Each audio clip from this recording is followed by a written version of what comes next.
அனைவருக்கும் வணக்கம். இன்னைக்கு வந்து பாத்தீங்கன்னா டிஎன்பிசி எக்ஸாம்ல நம்மளுடைய ஒரு சின்ன அனாலிசிஸ் வந்து பண்ணலாம். கொஸ்டின் வந்து ஈஸியா டஃபா என்னோட எக்ஸ்பீரியன்ஸ் வந்து நான் நேற்றே வந்து ஷேர் பண்ணியிருந்தேன். அதை பார்த்துருந்தீங்க, நிறைய பேர் கமெண்ட்ஸும் பண்ணியிருந்தீங்க. ஸோ இன்னைக்கு வந்து பாத்தீங்கன்னா நம்ம ஒரு 2 நாள் ஆயிடுச்சு. இன்னமும் வந்து நம்ம மைண்ட் செட்ல இருந்து வெளியே சில பேர் வராம இருப்பீங்க, சில பேர் வந்து இன்னும் சாப்பிடாம இருப்பீங்க, ஹெல்த்தை வந்து கெடுத்திருப்பீங்க. அதெல்லாம் வந்து பண்ணாதீங்க. இது வந்து முற்றுப்புள்ளி கிடையாது. இதுக்கு பக்கத்துல ஒரு கமா போட்டீங்கன்னா கண்டிப்பா வந்து தொடரும். சரிங்களா? இது வந்து பாத்தீங்கன்னா ஒரு எக்ஸ்பீரியன்ஸ். ஒவ்வொரு விஷயமும் நமக்கு ஒவ்வொரு நாளுமே ஒவ்வொரு அனுபவம் தான். இப்ப வந்து நம்ம ஒரு இவ்வளவு நாளா வந்து பார்த்த கொஸ்டின் இப்ப இல்ல, வேற மாதிரி ஒருத்தவங்க கேட்டிருக்காங்க. அப்படிங்கும் போது இதுல இருந்து நம்ம என்ன லேர்ன் பண்ணிக்கலாம் அப்படிங்கறத பார்க்கலாம். சோ நான் வந்து ஒரு 10 பாயிண்ட் எடுத்துட்டு வந்திருக்கேன். இந்த 10 பாயிண்ட்ல உங்களுக்கு ஏதாவது வந்து கருத்துக்கள் வந்து உடன்பாடு இல்ல முரண்பாடு இருந்தா நீங்க கமெண்ட் வந்து தெரிவிக்கலாம். என்னுடைய கருத்துக்கள் வந்து சரியா இருக்கும் பட்சத்துல இந்த வீடியோக்கு ஒரு லைக் பண்ணுங்க. வாங்க வீடியோக்குள்ள போலாம். ஃபர்ஸ்ட் வந்து பாத்தீங்கன்னா எனக்கு பிடிக்காத ஒரு விஷயம் என்னன்னா, நம்ம கேண்டிடேட்ஸ் நம்மள சொல்றேன். அதாவது நம்ம செலக்ட் ஆனவங்க இருப்பாங்க பாத்தீங்களா, எக்ஸாம் எழுதி கஷ்டப்பட்டு 3 வருஷம் 4 வருஷம் படிச்சிருப்பாங்க, எழுதிருப்பாங்க, செலக்ட் ஆயிருப்பாங்க. செலக்ட் ஆயிட்டு என்ன பண்ணுவாங்கன்னா, அவங்களுக்கு டிபார்ட்மெண்ட் வந்து பிடிக்கிறதுன்னு சொல்லிட்டு வேற டிபார்ட்மெண்ட் மாத்தணுங்கிறதுக்காக திரும்ப வந்து அந்த எக்ஸாம் வந்து எழுதுவாங்க. ஸோ ஏற்கனவே வந்து ஆயிரக்கணக்கு வேகன்சிக்கு லட்சக்கணக்கில் வந்து நம்ம அப்ளை பண்ணிட்டு இருக்கோம். இதுல திரும்ப திரும்ப வேலை கிடைச்சவங்களும் வந்து இதுல எழுதிட்டு இருந்தீங்கன்னா, நம்ம வந்து வேலை இல்லாதவங்க நம்மள மாதிரி ஆளுங்க என்ன பண்ணுவாங்க? இது எனக்கு ஒரு கேள்வி. இது வந்து எனக்கு உடன்பாடு இல்லை இந்த மாதிரி அப்ளை பண்றவங்க மேல. அதே மாதிரி கவுன்சிலிங் வந்து செலக்ட் ஆயிடுவாங்க. கவுன்சிலிங் வரைக்கும் செலக்ட் ஆயிட்டு கவுன்சிலிங் போயிட்டு அதுக்கப்புறம் வந்து பாத்தீங்கன்னா அங்க இருக்க டிபார்ட்மெண்ட் வந்து எனக்கு பிடிக்கல அப்படிங்கறனால அந்த வேலைக்கு வந்து போக மாட்டாங்க.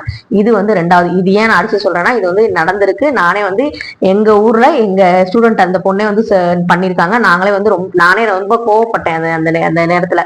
ஏன்னா வந்து அவங்க வந்து கோர்ட்ல வந்து டைபிஸ்டா கிடைச்சது.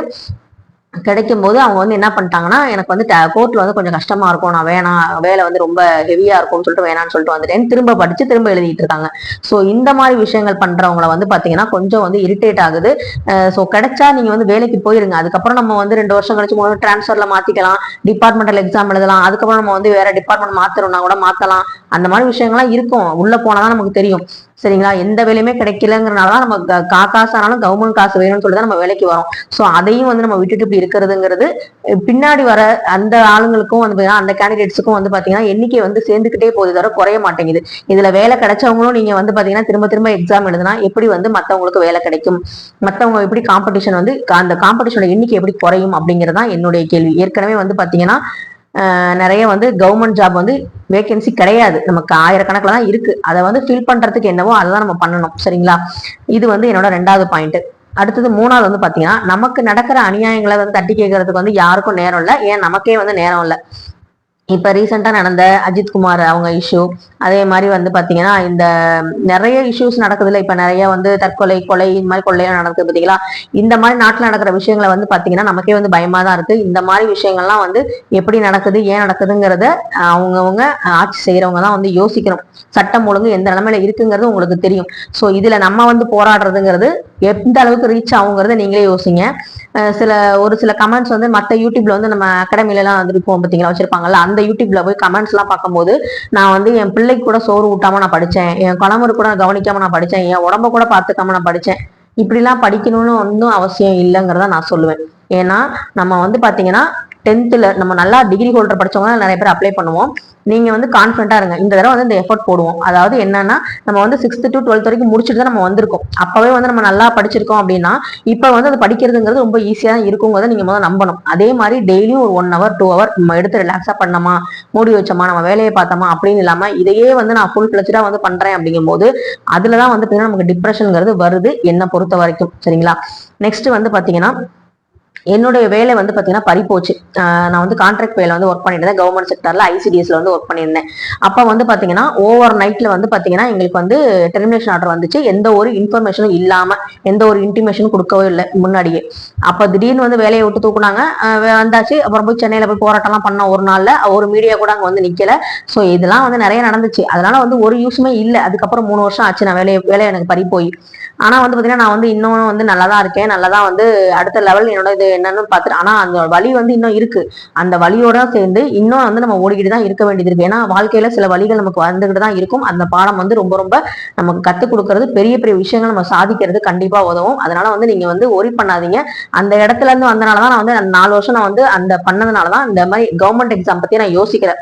சரி அட்லீஸ்ட் கான்ட்ராக்ட் வேலையாவது இருந்துட்டு போவோமே அப்படின்னு சொல்லிட்டு தான் நாங்க இருந்தோம். அந்த வேலை வந்து பர்மனன்ட் ஆகும் கூட நாங்க நினைக்கல. கான்ட்ராக்ட் வேலையாவது வந்து ஒரு மாசம் ஒரு 15,000 18,000 வாங்கிட்டு இருப்போம் அப்படிதான் நாங்க நினைச்சோம். அதுவே வந்து பாத்தீங்கன்னா கடவுளுக்கும் பிடிக்கல, கவர்மெண்ட்டுக்கும் பிடிக்கல, புடுங்கிட்டாங்க. என்ன சொல்லி நிப்பாட்டாங்க தெரியுங்களா? உங்களுக்கு வந்து சம்பளம் கொடுக்குற அளவுக்கு எங்கள்கிட்ட பட்ஜெட் இல்லைன்னு சொல்லி தான் சொன்னாங்க. நீங்க வேலை செய்யல, நீங்க நல்லா பண்ணல, இந்த திட்டம் வந்து கேன்சல் ஆக போகுது அப்படிங்கிறதுக்காக நிப்பாட்டல, உங்களுக்கு சம்பளம் கொடுக்க முடியல அதனால நாங்க வந்து தூக்குறோம் அப்படின்னு சொல்லி தான் நிப்பாட்டாங்க. ஸோ இதுதான் வந்து ஃபேக்ட், இதான் வந்து நம்மளோட நியாயம். இந்த இடத்துல தான் நம்ம இருக்கோம், இந்த மாதிரி இடத்துல தான் நம்ம வாழ்ந்துட்டு இருக்கோங்கிறத நான் சொல்ல வரேன். ஸோ எதுக்காக சொல்லுவேன்னா, நீங்க டிப்ரெஷன் ஆகி நம்ம என்னதான் சவுண்ட் போட்டு நம்ம என்னதான் கத்துனாலும் அவங்க தரப்புல ஒரு நியாயத்தை சொல்லி நம்மளை வாய அடைச்சிடுவாங்களே தவிர நம்மளால எதுவுமே பண்ண முடியாது அப்படிங்கிறத நான் சொல்ல வரேன். அடுத்தது வந்து பாத்தீங்கன்னா 10th 12th குவாலிஃபிகேஷன் படிச்சவங்க அப்ளை பண்றோமா அப்படிங்கறத என்னோட கேள்வி. எல்லாருமே வந்து பாத்தீங்கன்னா அகாடமில சொல்றவங்க எல்லாருமே என்ன சொல்றாங்கன்னா 10th 12th ஸ்டாண்டர்ட் தான் இருக்கணும், அப்படிதான் சிலபஸ் வந்து கொடுத்துருந்தீங்க, அப்புறம் ஏன் வந்து நீங்க வந்து மாத்துறீங்க அப்படின்னு சொல்லி கேட்டிருந்தாங்க. ஸோ வந்து பாத்தீங்கன்னா நம்ம என்ன பண்றோம்னா 10th 12th படிச்சவங்களுக்கு வழிவிடுறது இல்லை. டிகிரி படிச்சவங்க எல்லாருமே வந்து பாத்தீங்கன்னா எல்லாருமே இந்த போஸ்டிங் தான் வரும். நல்லா வந்து வேலையில இருக்கவங்க கூட விட்டுட்டு இப்ப கவர்மெண்ட் ஜாபுக்கு இங்க வர்றதுக்கு வந்து ட்ரை பண்றதுக்கு வராங்க. விடிய படிச்சுட்டு இங்க வந்து நம்ம போயிடலாம், போஸ்டிங்ல போயிடலாம்னு சொல்லிட்டு வராங்க. ஸோ அந்த மாதிரி இருக்கும்போது அவங்களோட கொஸ்டினோட ஸ்டாண்டர்டும் வந்து பாத்தீங்கன்னா அப்படிதான் இருக்குங்கிறது என்னுடைய கருத்தா தான் இருக்கு தவிர மற்றபடி நான் யாரையும் குறை சொல்ல. இது வந்து அவங்களுக்கு சப்போர்ட் பண்ற மாதிரியும் இல்லை. ஏன்னா நான் ஏற்கனவே சொல்லிட்டேன், நம்ம வந்து நியாயத்தை வந்து யார்கிட்ட சொல்லுவோம், நம்ம நியாயத்தை காது கொடுத்து கேட்டு அதுக்கு தீர்வு சொல்றவங்களா இருந்தா நம்ம வந்து சொல்லலாம். எதுவுமே வந்து கண்டுக்காதம நம்ம நாட்டுல நடக்கிற விஷயங்கள்லாம் பார்க்கும்போது தெரியுது நம்ம எந்த இடத்துல இருக்கோம் அப்படிங்கிறது. ஸோ அதை பத்தி நம்ம வந்து பேசி என்ன ஆக போகுது அப்படிங்கிற மாதிரி அடுத்த லெவல் நம்ம என்ன பண்ணணும் இந்த மாதிரி கேட்பீங்களா, நாங்க அடுத்த லெவல் யோசிப்போம். ஏன்னா நீட் எக்ஸாம் அப்படிங்கிறதே வந்து பாத்தீங்கன்னா தமிழ்நாட்டுல இருக்க பசங்க வந்து பாத்தீங்கன்னா ஃபர்ஸ்ட் லெவல் வந்திருந்தாங்க.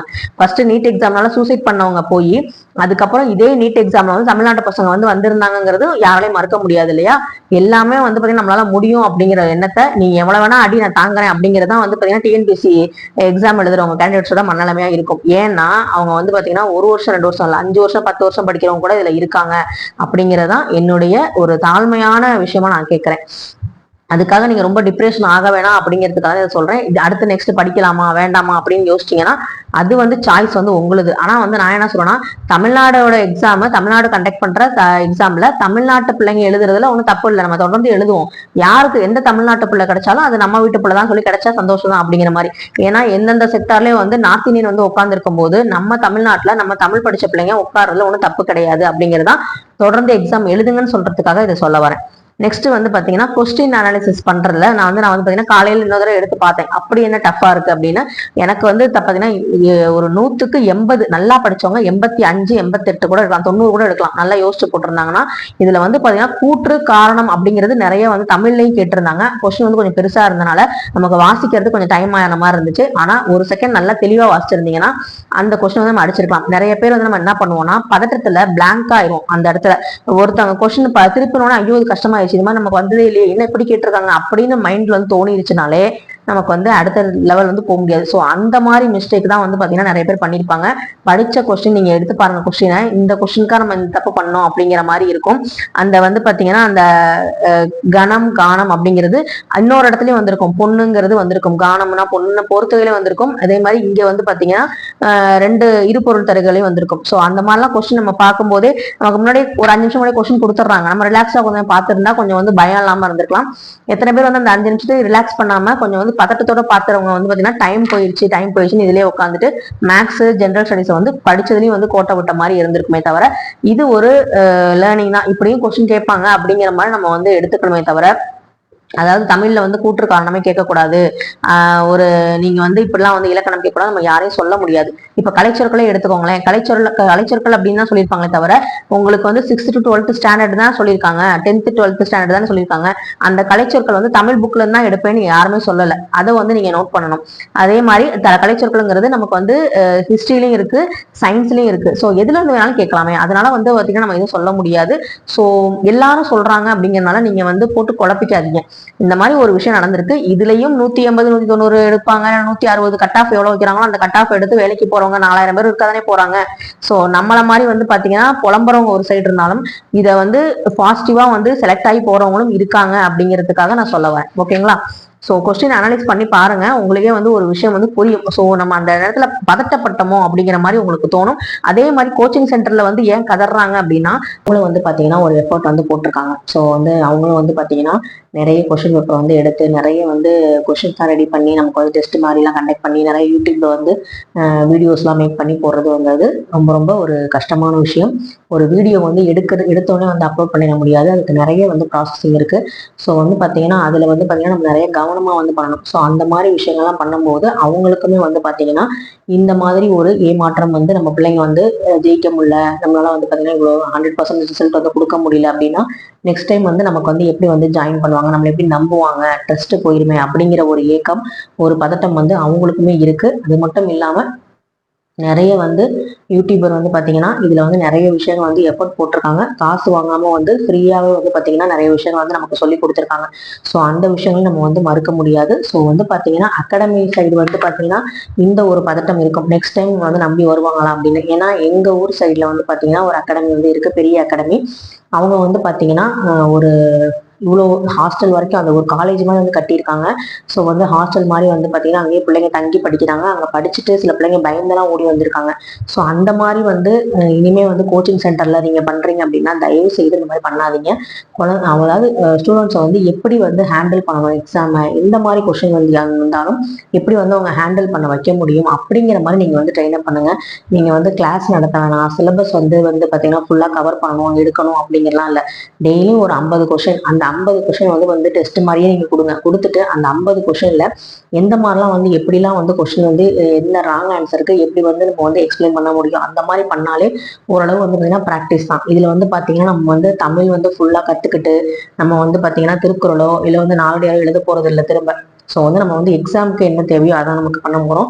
இது வந்து கன்சிஸ்டன்சி ப்ளஸ் வந்து பார்த்தீங்கன்னா நமக்கு வந்து பார்த்தீங்கன்னா ஒரு ப்ராக்டிஸ், இந்த பயிற்சி வந்து இருக்கணும், அவ்வளோதானே தவிர மற்றபடி வந்து பெருசாக ஒன்றும் பார்த்தீங்கன்னா இது வந்து நம்ம ஏற்கனவே படித்த விஷயங்கள்லாம் 6th to 12th நம்ம படித்த விஷயங்கள்லாம் அவ்வளோ இன்டெப்த்தாக வந்து படிச்சிருக்க மாட்டோம். இப்போ வந்து லைன் பை லைனாக நம்ம வந்து படித்து நம்ம வந்து பார்த்தீங்கன்னா எக்ஸாமுக்கு வந்து ப்ரிப்பேர் ஆக போகிறோம். ஸோ இந்த மாதிரி ஸ்ட்ரெஸ்ஸை வந்து பார்த்தீங்கன்னா கோச்சிங் சென்டருமே வந்து பார்த்தீங்கன்னா கொடுக்காதீங்கிறது தான் என்னுடைய தாழ்மையான வேண்டுகோள். நான் வந்து படித்த வந்து ரெஃபர் பண்ண யூடியூப் சேனல் வந்து என்ன ஒரு எனக்கு வந்து டிராபேக்காக இருந்தது அப்படின்னா அவங்க வந்து பார்த்தீங்கன்னா ஒரு நாளைக்கு 4 வீடியோ 5 வீடியோ அப்லோட் பண்ணாங்க.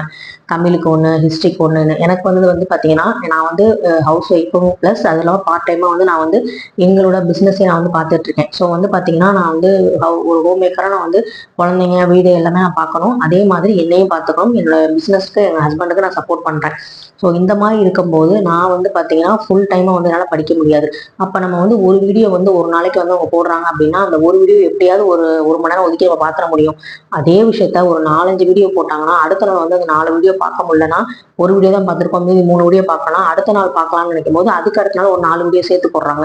ஸோ அப்போ நமக்கு வந்து என்ன பண்ணுது, ஆட் பண்ணிக்கிட்டே போயிட்டே இருக்கும். நம்ம வந்து ஒரு ஸ்டேஜில் எனக்கு என்ன ஆச்சு அப்படின்னா நம்ம வந்து ஸ்டாப் பண்ணிடுவோம், எனக்கு வந்து எதை படிக்கிறதுன்னு தெரியல, சரி எதையோ வர்றதை யூடியூப்ல ஏதோ ஒரு வருதா அதை மட்டும் நம்ம ப்ராக்டிஸ் பண்ணிக்குவோம் அப்படிங்கிற மாதிரி மைண்ட் செட்டுக்கு வந்துருச்சு. ஸோ அதனாலேயே வந்து பார்த்தீங்கன்னா இந்த நான் வந்து படிக்கிறது வந்து எனக்கு இன்ட்ரெஸ்ட் இல்லாமல் போயிடுச்சு. ஸோ அதுலேருந்து நான் என்ன லேர்ன் பண்ணிக்கிட்டேன்னா நம்ம நிறைய வந்து சோர்ஸ் வந்து நம்ம தேடி படிப்போம், அதுக்கப்புறமா நம்ம ரெஃபரன்ஸுக்கு நம்ம யூடியூப் சேனல் வந்து ரெஃபர் பண்ணிக்கலாம். நம்ம வந்து நிறைய யூடியூப் வந்து ரெஃபர் பண்ணிக்கலாம், ஒரே ஒரு யூடியூப் சேனல் மட்டும் ஃபாலோ பண்ண வேணாம் அப்படிங்கிற மாதிரி ஒரு மைண்ட் செட்டுக்கு இப்போ நான் இருக்கேன்.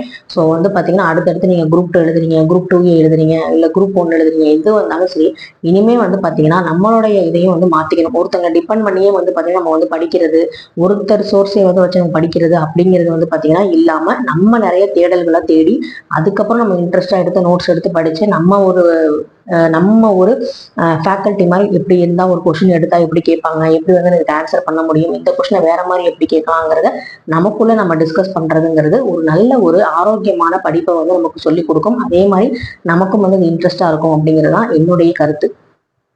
ஸோ இந்த வீடியோ மூலமாக நான் வந்து பார்த்தீங்கன்னா யாரையுமே வந்து குறை சொல்லலை, எல்லா சைடுமே நான் வந்து பேசியிருக்கேன். ஸோ நம்ம சைடில் வேலை கிடச்சி போனவங்க, வேலை கிடைக்காம வந்து திரும்ப வந்து கவுன்சிலிங் வரைக்கும் போயிட்டு திரும்ப வந்து எக்ஸாம் எழுதுறவங்க, அதுக்கப்புறம் வந்து பார்த்தீங்கன்னா ஒரு 10 வருஷம் இதையே பண்ணிக்கிட்டு நேற்றே நான் அந்த வீடியோவில் சொல்லியிருப்பேன் எக்ஸ்பீரியன்ஸில், நீங்கள் வந்து உங்கள் ஃபீல்டு லெவலில் என்ன வந்து படிச்சிருக்கீங்களோ அந்த ஃபீல்டு லெவலில் வேலையும் பாருங்கள். அப்போனா தான் நம்ம ஃபீல்ட் அவுட் ஆகாமல் அதுலேயும் டச்சை இருக்க முடியும். ஸோ வந்து இதையே நம்பிட்டு நம்ம வந்து இருக்கிறோம் அப்படின்னா நம்ம வந்து பார்த்தீங்கன்னா இது வந்து நான் சொன்ன மாதிரி மாதிரி ஆயிரக்கணக்கு வேகன்சிக்கு லட்சக்கணக்கில் அப்ளிகேஷன் வருதுங்கும் போது நமக்கு வந்து காம்படிஷன் அதிகமாக இருக்கும்போது எல்லாருக்குமே அது கிடைக்குமாங்கிறது டவுட். அதனால வந்து பார்த்தீங்கன்னா அந்த ஒரு விஷயத்த ஞாபகம் வச்சுக்கோங்க. இப்போ கவுன்சிலிங்ல வந்து ஒரு 170 மார்க் வந்து ஒரு 5 பேர் இருக்காங்க, லாஸ்ட் கேட்டகரியில இருக்காங்க, செலக்ட் பண்ணோம் அப்படின்னா அந்த 5 பேர், ஒரு வேகன்சிக்கு 5 பேர் இருக்காங்கன்னா அந்த 5 பேரையும் வந்து செலக்ட் பண்ணுவாங்களான்னா பண்ண மாட்டாங்க. அதுலயும் வந்து 170 மார்க் எடுத்தவங்க 4 பேர் வெளியே தான் போகிற மாதிரி இருக்கும். ஏன்னா அவங்களுடைய அந்த கம்யூனிட்டி, அதுக்கப்புறம் அவங்க கட் ஆஃப் கரெக்டாக இருக்கா, அவங்களுடைய கேட்டகரி என்ன, இதெல்லாம் பார்ப்பாங்க. ஐடி ப்ரூஃப் எல்லாம், அட்ரஸ் ப்ரூஃப் எல்லாமே கரெக்டாக இருக்கா, இது எல்லாமே கரெக்டாக இருக்கவங்கன்னா அந்த 5 பேர்த்துலேயும் ஒருத்தர் வந்து செலக்ட் பண்ணுவாங்க. எப்படியா இருந்தாலும் ஃபில்டர் பண்ண தான் போகிறாங்க. ஸோ வந்து பார்த்தீங்கன்னா நீங்கள் மைண்ட் அளவு ரொம்ப ஸ்ட்ராங்காக இனிமேல் எப்படி பண்ணலாம் அப்படிங்கிறத பாருங்கள். கொஸ்டினை பார்த்த உடனே இந்த கொஸ்டினுக்கு இப்படிதான் வரும் அப்படிங்கிற மாதிரி நீங்கள் யோசிக்கிறதுக்கு நீங்கள் வந்து ப்ராக்டிஸ் பண்ணுங்க. இந்த மாதிரி கொஸ்டின் தான் வரணும் அப்படிங்கிற நம்ம எதுவுமே ஃபிக்ஸ் பண்ண முடியாது. எந்த மாதிரி கொஸ்டின் வந்தாலும் நம்ம வந்து அதை வந்து எப்படி ஹேண்டில் பண்ணணும் அப்படிங்கிற அந்த ஹேண்ட்லிங் கெப்பாசிட்டி வந்து வளர்த்துக்கும். ஸோ இந்த எக்ஸாம்ல இருந்து அதை வந்து நம்ம லேர்ன் பண்ணுவோம். யாரையும் குறை சொல்லி எதுவும் வரப்போறது இல்லை. நீங்க வந்து முறையிடுற இடமும் வந்து பார்த்தீங்கன்னா உங்களுக்கான தீர்வை உடனே வழங்கப்படுற இடத்துல இல்லை. ஸோ வந்து பார்த்தீங்கன்னா நம்ம வந்து இறைவன் நம்ம நம்பிக்கிறதா இறைவன் நம்புங்க. உங்க மேல ரொம்ப நம்பிக்கை இருந்தா உங்களை நம்புங்க. 2 பேருமே சேர்ந்து நம்பிக்கை இருந்தா ரெண்டையும் நம்பிட்டு நம்ம வேலையை கடமையை வந்து கரெக்டா செய்வோம். கண்டிப்பா அதற்குரிய பலன் வந்து கிடைக்கும். ஸோ நெக்ஸ்ட் வீடியோல பார்க்கலாம். நன்றி, வணக்கம்.